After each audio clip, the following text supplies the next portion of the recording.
Welcome back. News over the weekend that the Employee Provident Fund Organisation announced the rate of interest that will be earned by subscribers to the Employee Provident Fund for the financial year ending March 2022. And that rate has been cut to 8.1% from what was earned in the previous year, that was 8.5%. Now, in the context of where we are at right now, in terms of where interest rates are, this is still a very high rate of interest. So it's not something to worry about. But let's talk about this in more detail. My guest is Anant Ladha, who is the founder of Invest Aaj For Kal. Thank you so much, Anant, for taking the time.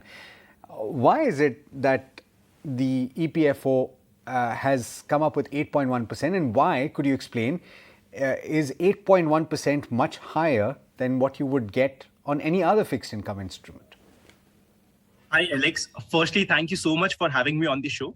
See, firstly, we have to understand that last year also EPF paid an interest rate of 8.5% versus if we talk about the fund manager. See, what EPFO does is they have their own set of fund manager who is managing funds for them.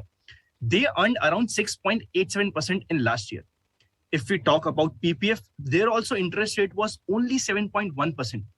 So in reality, if you ask me, I feel EPF has been very kind and they are actually paying much more than they are actually supposed to pay.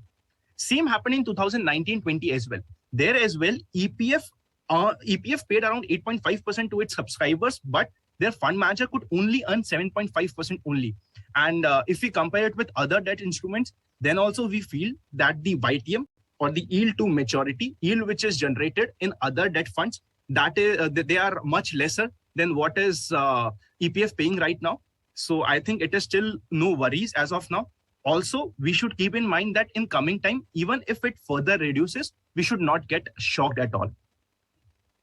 The product that the EPFO is providing, the EPF, it's considered one of the best retirement options for salaried individuals because it has, I think it's one of the last instruments, Anant, that has the exempt categorization, right? You invest in it, deductions are allowed under section 80C, or rather you're forced to do it.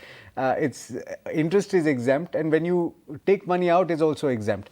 But having said that, this reduction in interest rates broadly, and we're at the low point of the interest rate cycle, is not a new phenomenon. So how is the EPFO, just for the benefit of our viewers here, how have they managed to have an 8.1% interest rate? See, this is a very interesting point. Firstly, we have to understand the structure of EPFO right now. EPF right now is managing more than 16 lakh crore of corpus, more than 92% of which is invested in debt components. Around 6.13 lakh crore is invested in state development loans. 3.41 lakh crore is invested in PSUs. 2.32 lakh crore is invested in government securities, which is primarily central bank securities. Around 1.75 lakh crore is invested in public accounts. Balance, just 1.22 lakh crore is invested in equity-based ETFs. So when we know that 92% of the total amount is invested in debt, it is but obvious that EPF is doing something extra to pay 8.1%. That extra is, firstly, EPF sold a majority amounts of its equity investment. We saw that in last 2 years, market has done really well. And it was really kind of market that they have given superb returns. So EPF has actually utilized that opportunity. Secondly, they even got some good amount of dividend specifically from SBI Nifty ETF. If we talk about equity investment of EPF, they are mainly doing 4 types of investment. Firstly, they are investing in ETF, which is based in Nifty, Sensex, Bharat 22, and lastly is CPSE ETF. So these are 4 investment specifically in equity, which EPFO is doing right now. Out of these as well, SBI Nifty ETF form a major portion of their equity allocation, and that has paid them really good amount of dividend. And final and most important point is they are even utilizing some of the fresh flows to maintain the interest rate, and they are somehow able to manage it right now. But it is actually good that they realize that this is not possible to be managed for a long period of time, and they have to eventually reduce their interest rate. So that is why they have reduced it, and we can surely expect it to further reduce, because paying out of fresh inflows or paying out of existing corpus is not a right idea when we talk about investment.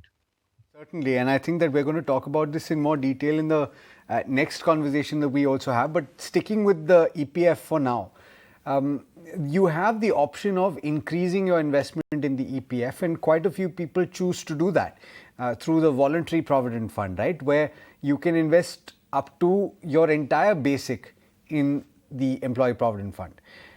You're saying that you think that the interest rate that is being given, that is being offered on the EPF, could even go down, whereas in all likelihood you could see interest rates rise in the next financial year, starting April.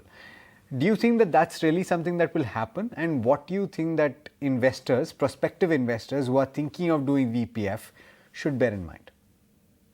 See, right now also difference between PPF rate and EPF rate is almost around 1%. So there is still some scope. We should not completely remove that. It is not possible. We all know that in next probably 2 years, we can see 7 to 8 rate hikes that US Fed can do. And that will probably lead to around 2% of interest hike. So that is possible. But still we have to keep in mind that whatever we are getting in EPF is way too much. Secondly, there are some actual issues in EPF as well. For example, during IL&FS issues, there was some crisis which EPF faced. Although there was not much discussion around it, but obviously there was some hit which EPF had to take. Also, there is around 15,000 crores of pension liability, which is deficit right now. Keeping everything in mind, I am personally not expecting that suddenly they'll come around in next year and they'll increase their rate significantly. Probably it can stay stable, or maybe there can be slight reduction. Everything said and done, what rate of interest we are actually getting is way more than any other debt instrument. So if we are thinking of investing a portion of our money in traditional investments, I feel EPF is one of the best options which we have right now, looking at the rate of interest and looking at the tax exemptions which we have. Glad that you said that, because that brings us to the next point, which is the tax element. It's not like this is a blank check that the government is giving. It's come up and it said that there is a limit to how much you can earn. For the benefit of those people who don't know, can you please tell us what the tax element is? So regarding tax element, we have 3 important points. Firstly, if your annual contribution is up to 2.5 lakh, complete interest which you earn on that contribution is tax exempt. And as per data given by government, 98% of the population who are investing in EPF falls in this category. Secondly, just in case if your employer is not contributing, then this 2.5 lakh remit is automatically increased to 5 lakh. Final important point is employer's contribution up to 7.5 lakh or 12% of your salary. Amount equal to that contribution is tax exempt. So this we have to keep in mind. And also there is one weird tax exemption, but I'll share it for the fact basis. EPF interest up to 9.5% is tax exempt. If it is above that, it has to be taxed. But I don't think that we will anytime soon see interest rate of more than 9.5% in EPF. So that point is taken care of. 9.5% seems like a thing of the past. Yeah, you're right. But having said that, what's the final call? If somebody is looking at increasing through VPF, is that still the best option to consider? Would you suggest that they should do it to the extent of 1.5 lakhs, or can they even go beyond that? I feel you have to first see your suitability. If in your suitability you still have some debt component which is pending, probably you can use EPF for that matter, or VPF for that matter. Okay. I think we've more or less covered all of the bases here. Anand, do stay with us. We're going to talk about the next topic, which is essentially the growth and the dividend options that you have when you're investing in mutual fund schemes. But we'll talk about that after this break. Do stay tuned.